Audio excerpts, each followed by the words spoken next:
Hello students, today we are going to study about the lesson that is Physical Features of India, class 9 Geography. I am Sushil Kumar. Let's start the lesson. The land of India displays great physical variations. Geologically, the peninsular plateaus consist one of the ancient landmass of the earth's surface. It was posed to be one of the most stable land blocks. The Himalayas and the northern plains are the most recent landforms. From the viewpoint of geology, Himalayan mountains form an unstable zone. The whole mountain system of Himalaya represents a very youthful topography with high peaks, deep valleys, and fast flowing rivers. The northern plains are formed of alluvial deposits. The peninsular plateau is composed of igneous and metamorphic rocks with gently rising hills and wide valleys. The physiographic divisions, the physical feature of India can be grouped under the following physiographic divisions: the Himalayan mountains, the northern plains, the peninsular plateau, the Indian desert, the coastal plains, and the island groups. The Himalayan mountain. The Himalayas, geologically young and structurally fold mountains, stretch over the northern borders of India. These mountain ranges run in a west-east direction from the Indus to the Brahmaputra river. The Himalayas represent the loftiest and one of the most rugged mountain barrier of the world. They form an arc which covers a distance of about 2400 km. Their width varies from 400 km in Kashmir to 150 km in Arunachal Pradesh. The altitudinal variation are greater in the eastern half than those in the western half. The Himalaya consists of three parallel ranges in its longitudinal extent. A number of valleys lies between these ranges. You can understood the longitudinal and latitudinal extent of Himalaya ranges by the given maps, and you may also fill and paste in your notebooks. The northernmost range is known as the Great or Inner Himalayas or the Himadri. It is the most continuous range consisting of the loftiest peak with an average height of about 600 meters. It contains all prominent Himalayan peaks. The ranges lying to the south of the Himadri form the most rugged mountain system and is known as Himachal or Lesser Himalaya. The ranges are mainly composed of highly compressed and altered rocks. The altitude varies between 3700 and 4500 meters, and the average width is of about 50 kilometers, while the Pir Panjal ranges form the longest and the most important range. The Dholadhar and the Mahabharat range are also prominent ones.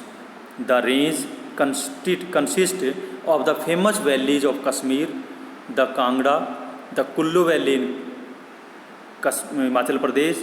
This region is well known of its hill stations. The outermost range of the Himalayas is called the Shivalik. They extend over a width of 10 to 50 kilometers and have an altitude varying between 900 to 1100 meters. These ranges are composed of unconsolidated sediments brought down by rivers, form the main Himalayan ranges, located further north. These valleys are covered with thick gravel and alluvium. The longitudinal valleys lying between Lesser Himalaya and the Shivaliks are known as dunes, like Dera dunes, Kotli dunes, and Patli dunes are some of the well-known dunes. You can also see different rivers and dunes and valleys in the given map.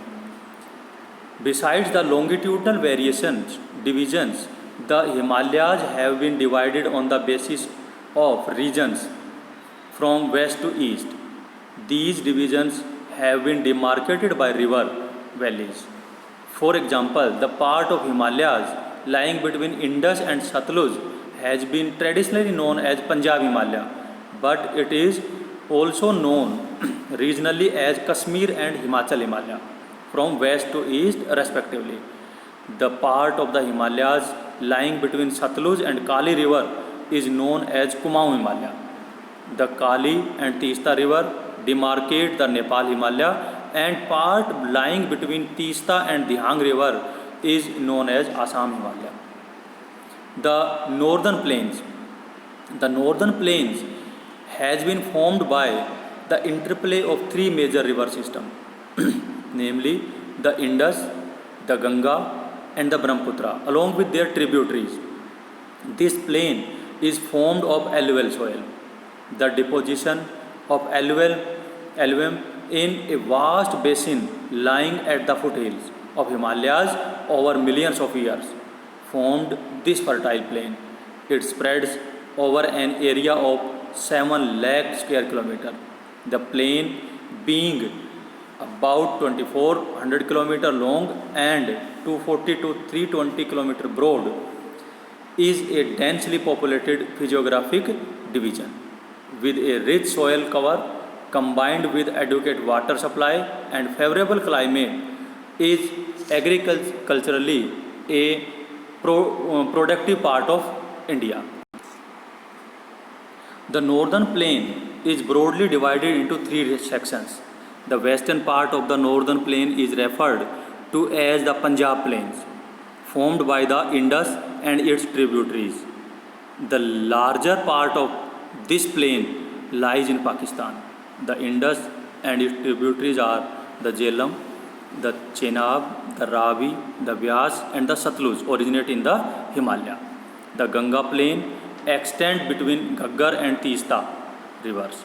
It is spread over the states of North India, here Haryana, Delhi, Uttar Pradesh, Bihar, partly Jharkhand, and West Bengal.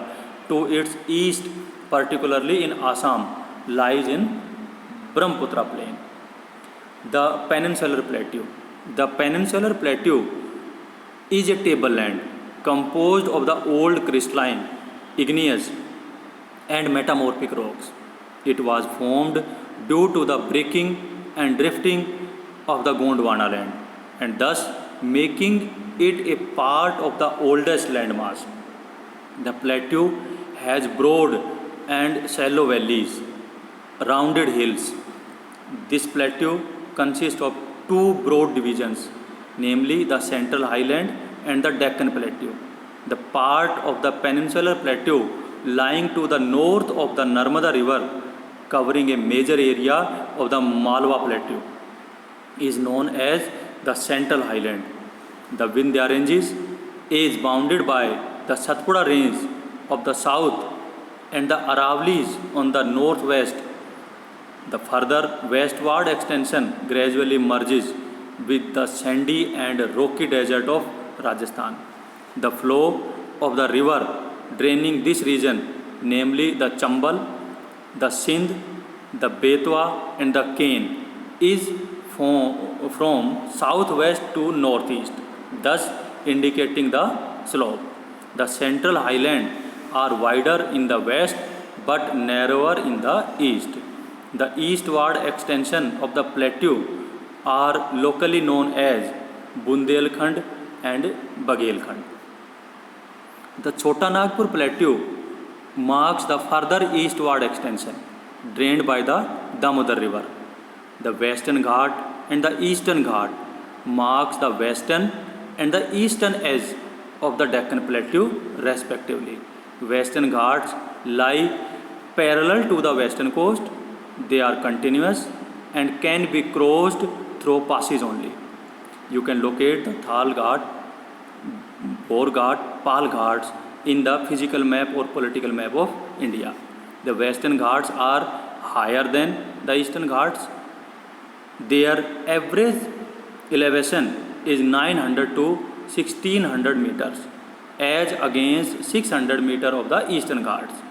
The Eastern Ghats stretch from the Mahanadi Valley to the Nilgiri in the south. The eastern Ghats are discontinuous and irregular and dissected by rivers draining into the Bay of Bengal. The Western Ghats cause orographic rain by facing the rain-bearing moist winds to rise along the western slope of the Ghat. The Western Ghats are known by different local names. The height of the Western Ghat progressively increases from north to south.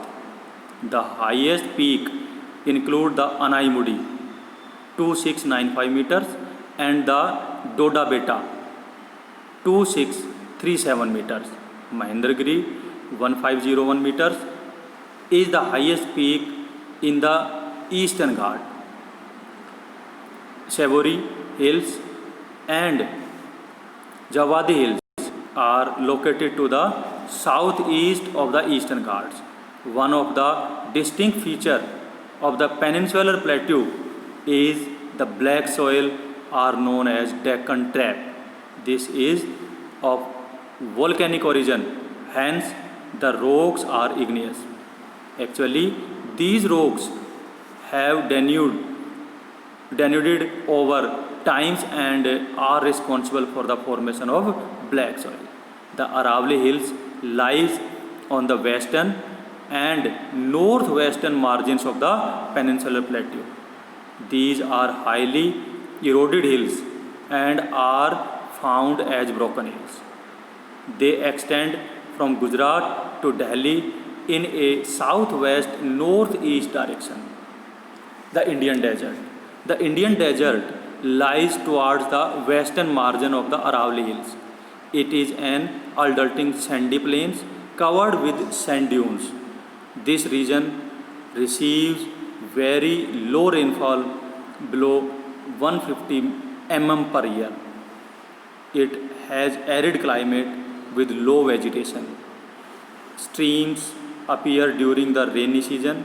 Soon after they disappear into the sand as they do not have enough water to reach the sea.